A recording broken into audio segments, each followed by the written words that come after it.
Hello and welcome to my Woolly PhD, the Head Cold edition. My name is Liz Scarf and this is a weekly vlog about what I'm currently learning and currently making in my anthropology PhD, all about wool.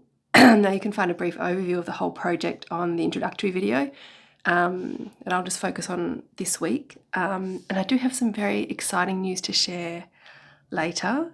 And less exciting, I'm on day 4 of a head cold and I cannot be pried from my pajamas for love or money, so we'll all just have to roll with that. I am here by the grace of paracetamol, so please expect it to be more of a ramble than usual. But before I got sick, I was thinking about things and learning things. One thing I've been thinking about is yarn stash. And I must admit, I think about this a lot. I don't actually think it is really central to my research project in some ways, but really you could do a whole PhD on yarn stashes. I think it's so fascinating. So I think it might be a little bit of a side quest project for me. And there usually is quite a few side quests in a PhD, that's okay. But who knows? One of the reasons I think it's so fascinating, right, is that it's such an interesting place to learn about how we relate with materials, materiality, because in the yarn stash, there's a lot of affective experiences, so like emotional and attitudinal kind of experiences. There's so much sensory things going on, also things like sentimentality and nostalgia, memory keeping, notions around productivity, environmental and animal ethics, also like globalization, capitalism, concepts of health and ability. Honestly, I'm just not sure what cultural categories do not or are not like implicated in the knitter stash kind of relationship. I just kind of feel like it's all there. Super interesting. And maybe that's the case with like people with their stuff in general. But maybe some stuff is not so we don't have, it's not so important to us. And of course, I'm talking about knitters as if we're all like the same. We're not, of course. People would have really diverse relationships or lack of relationship with yarn stashes, right? So yeah, I do think about it a lot. I think it's super interesting. And when I'm saying stash, right, if you're watching this and like you're not a knitter or crocheter, so great that you're here, and I wonder what you get out of it. And I mean, it could be really cool for other PhDs in anthropology too, right? I'm not sure. But if you're not sure what a stash is, the stash is the yarn that you haven't knit anything with yet. And once you start knitting something with yarn, it's not stash anymore. It's a WIP, it's a work in progress, so it doesn't count as stash. I've also had people telling me that the little mini skeins don't count as stash either. Anyway, so this is already interesting, right? Like, what do we count as stash and what doesn't? So stash is like this potential. So like, this is still stash. Even though I know what I'm going to make with it, it's still stash because I haven't started it. It's like full of potential.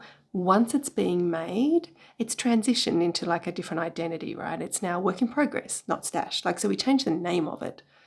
It's still the same fundamental material, right? But it's got a new identity. And then once it's finished, of course, it's finished object. So I do think these, sometimes they're funny, right? Because of the reasons why we name things differently. But I think that's super cool. Anyway, there's not a lot, you will be surprised, there's not a lot of anthropological writing about knitters and their yarn stash. But there is one very cool article, and I checked, it's an open source article, so you can go grab this yourself. I'll put the link to the DOI in the description box, but it's by Susan Jones. It's called Making Time, Knitting as Temporal Material Entanglement. So I'm drawing a bit from things that Susan wrote there, and also some research I did last year that was just part of like my studies. I can't like use it or publish it particularly, right? But it kind of made me think a lot about stash and learned about different ways people are thinking about their stashes, because I did a stash survey where like 340 people responded to the survey. It was huge. And then also went and interviewed some people in groups about knitters in groups about stash. It was so interesting. Anyway, so what Susan's really writing about, I mean, she writes about a bunch of things in this, right? But it's about when she talks about temporal material entanglements, what's that? It's the way that, like we think about time often as like a linear process, right? But the ways in which we engage with materials, notions of time are also implicated in that, right? So a stash, like, has implication, like, has temporal entanglements for the past, right? Like I can tell you the story of where I bought this beautiful tarnworn court Polworth fibre. It's from this, it was at the Coburg Market. I bought 5 of them because I'm going to make a cardigan with them, and had a really interesting chat with the farmer about Polworth, heritage as a breed. You know, so there's a lot of, I've got memories that are invoked when I, you know, think about or touch, you know, explore this yarn, right? So there's a way in which it kind of reminds me of the past. It's also a device for a future, right? Because I have a plan to make a cardigan in the future, and that cardigan is also going to make me in some ways. Now I'm going to have a gorgeous. I'm going to hold it double with a really beautiful brick red, rusty kind of mohair. Oh, can't wait. So, you know, I'm already excited and having an affective experience about what the future holds for me in this yarn, and me getting around in this awesome red cardigan I'm going to make, right? So this is, I think, a little bit about what she's talking about when she talks about temporal material entanglement. And I don't know if she writes about this, but there's also a lot of things that happen around how we store stash as well. Like people sometimes store it to be on display because they want to see it. And then they'll sometimes people store it very practically based on the kind of weight of the yarn, or if they've got a plan for it. If you're like me, you're really worried about cupboard moths getting all your wool, so everything is in Ziploc plastic bags. It doesn't look pretty. And then some people, you know, there's some people in some cultures where moths aren't a problem. I think Iceland's like this. I don't think cupboard moths are a problem. That just sounds so great. And not have to worry about your woolens getting eaten. Anyway, I digress. Oh yeah, here's something I was thinking about last year when I was doing this stash research, right, is that we have different feelings about stashes. Like some people feel a bit guilty, feel a bit bad about their stash. Some people feel really good, they like love it. It just feels like this great creative resource. One of the things I noticed is that people tended to love their yarn more when they kind of had ideas about what they're going to do with it. And I think I've probably mentioned this before. Tim Ingold, an anthropologist, an idea about correspondence, right, around how processes of being in dialogue with the world, and that when we're making things, you know, we're in a correspondence between, you know, the maker and the tools and the material. And I was kind of thinking, like, yes, when we're really in correspondence with something, like we have a dialogue between us of making and being and becoming, we feel good about, we feel good about our stash then, right? But if we have items in our stash that we don't have any kind of sense of becomingness with, it's like we don't feel good about them. They're just like, they're kind of like clutter, or we feel guilty that we should give them to somebody else who's going to do something with them. Like they are there as something to do something with. And if we don't feel engaged in the doing, then we don't feel good about the ownership, which I just, somebody please do a PhD on that. It's so interesting. Anyway, I'm a bit like that. But anyway, I don't think it applies to the whole stash, right? You can have some stash members that you love and some don't. Like, this is nice enough. It's lovely wool, actually. But I don't go, oh, can't wait to knit with it. This one, I do. I'm like beside myself, giddy about this yarn, right? And so if I don't do something with this sooner rather than later, it'll start to kind of weigh me down in terms of that feeling state. And it's not just me, right? I'm not kind of like using myself as some exceptional example. It's not. I know this about a lot of knitters, right? So we have different affective experiences about different wool. And I just think that is the most fascinating thing. Like, why is that? Why some wool and not others? Anyway, that is a bit about what my PhD is about. And then something that Susan Jones documents in her article is some interviews and vignettes with people she was speaking to, and revealed, of course, that people think that or kind of perceive or project, right, that their yarn is saying things to them. I say project, that kind of comes from a certain belief system, right? Like maybe the yarn is, I don't know, right? But, yarn is saying things like, like use me, knit me up, or pass me on, like different things. So, I get curious, like what do you think your stash is saying to you? Or what individual skeins are saying to you? I don't know that I'm not sure. Anyway, I think it's quite common, actually. Another thing I came across about stash, not in the academic materials, but was the idea of stash separation anxiety. I love this idea so much, right? That when you have to go away from home for a period of time, you can't take all your stash with you, and you kind of get a bit distressed about it. Now, I heard this term from Andrea Mowry on Drea Renee Knits. It's a really great vlog on YouTube. She just answers questions from the audience about knitting, and she's really, really knowledgeable, so really cool. But I really love this idea of stash separation anxiety. It just really blows the lid on things like attachment theory. Maybe it comes into object relations theory, I'm not sure. Anyway, I think it's really super interesting. I don't know if I get anxiety about it. I feel a little thwarted sometimes when I'm like, oh, I want to do such and such. But it also helps me focus. Like, I'm away from home at the moment. I don't have my whole stash here. So it kind of means I have to work on the projects that I do have.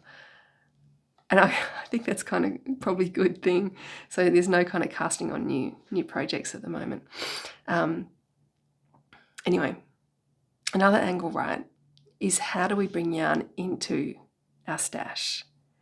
Right, like is it project-based? You go, oh, I want to make that thing, so I'll go get the yarn for that thing. Or is it more like yarn-based? Oh, look at that yarn. I have to have that yarn. I'll work out what to make with it later. I think these are really interesting dynamics as well, right? Especially when we think about the affective experience, like how we feel about it, right? Across the whole process of identifying something to make or yarn, and then the process of getting it. Obviously, dopamine's implicated lots of places, which is very exciting. And then what is the process of the making, and I don't know, pros and cons. How do you do it? Do you just go, there's the pattern, I'm going to get the stuff? Or, yeah, I'm a bit both. And I think because I'm a bit newer to knitting.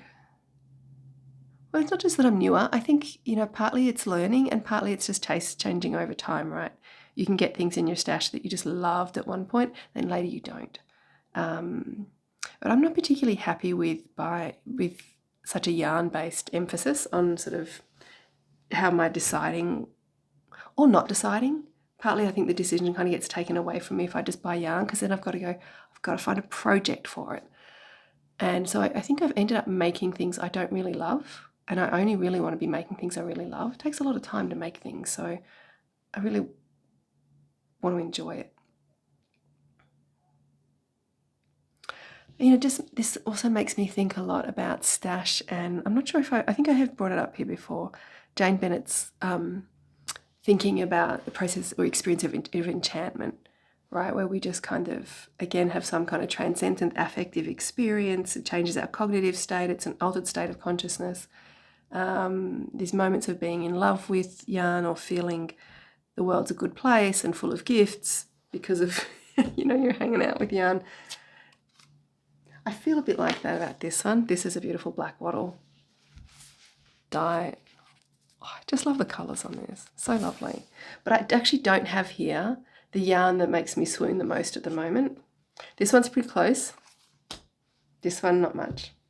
This one, I love this. Same place as this, what do you know? This one, it's fine, but it's not. So, and this is just infinitely interesting to me about, we could just kind of boil it down to taste, but it's very anthropocentric, right? Where it just sort of says, oh, it's about an individual personality of the human. It's nothing to do about any kind of agency, or which is like capacity to impact or have effect in the world, right?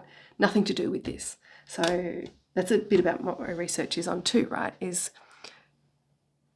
why do we love wool or love particular kinds of materials? What is it about them that is part of that experience, right? Not just coming from the human. Anyway,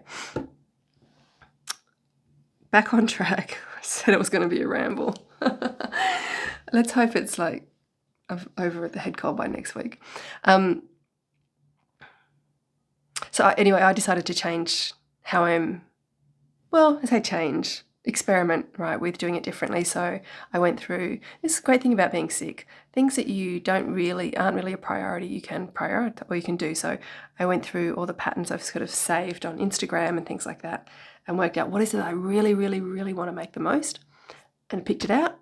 And then I ordered the wool for it based on the colourways that I saw. So I'm going to be, it's Gudrun Johnston's new Sea Ferdi vest and in Alicia Edmiston's Tesnic colourway. It's all on Ravelry. Anyway, I'm going to track how that goes, right? Because it's different to go, oh, okay, this is the colours I like online. This is the wool you use, so I'll go order that wool.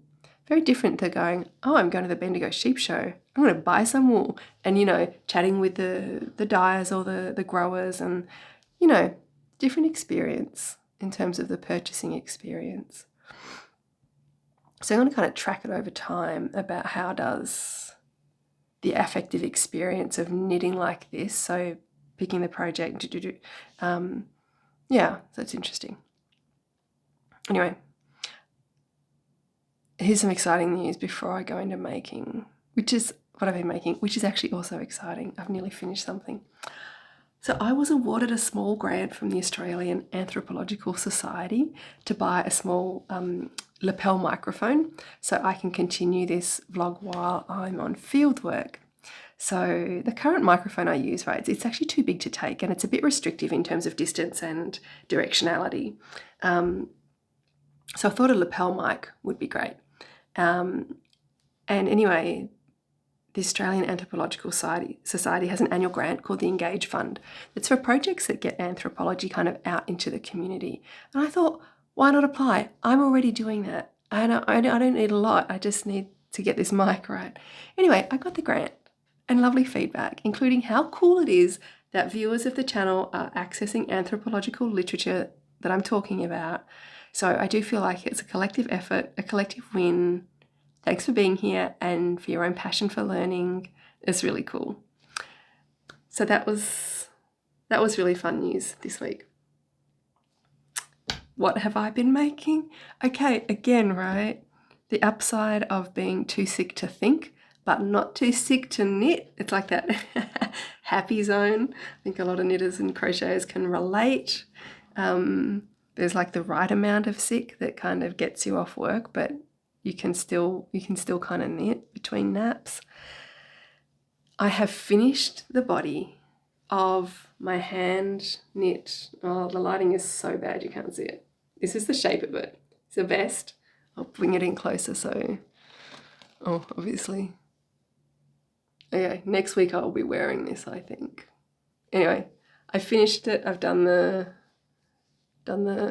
ribbing at the bottom. I just have got to do the neck ribbing and the arm ribbing, and I've tried it on. The fit's great. I possibly could have knit it a little bit longer, but I think with blocking and a little bit of gravity, it's going to kind of settle to a good length. It's maybe only like a centimetre too short, so that's doable. Anyway, I'm pretty happy with that. It's so solid and squishy and thick. It still smells like Wolf fed the sheep. It's a pseudonym, of course. Anyway, that's been really exciting. And again, because I don't have many other projects here to work on, I've just been able to kind of plow on with it. So that's all I've been working on this week. But I think if you watched last week's video, I didn't put a thing on it, but I think I was up to like here last week. So in this last week, I've done all this. It's great. I feel very accomplished. Okay. that's it for this week. Thank you so much for being here. And yes, love to hear your thoughts on all things stash. And yeah, if you get to read Susan Jones's article, I must say, I think it's definitely academically dense in terms of some of the language that academics use, and they'll be using this too. Took me years to make sense of it, so if you struggle with any of it, I don't know, you could like pop it into some kind of AI and ask it to like summarize. I don't know. Anyway, you'll work it out. It is really interesting, even if not all of it makes sense. Yeah, not all of it makes sense to me either. Okay, thanks. Bye.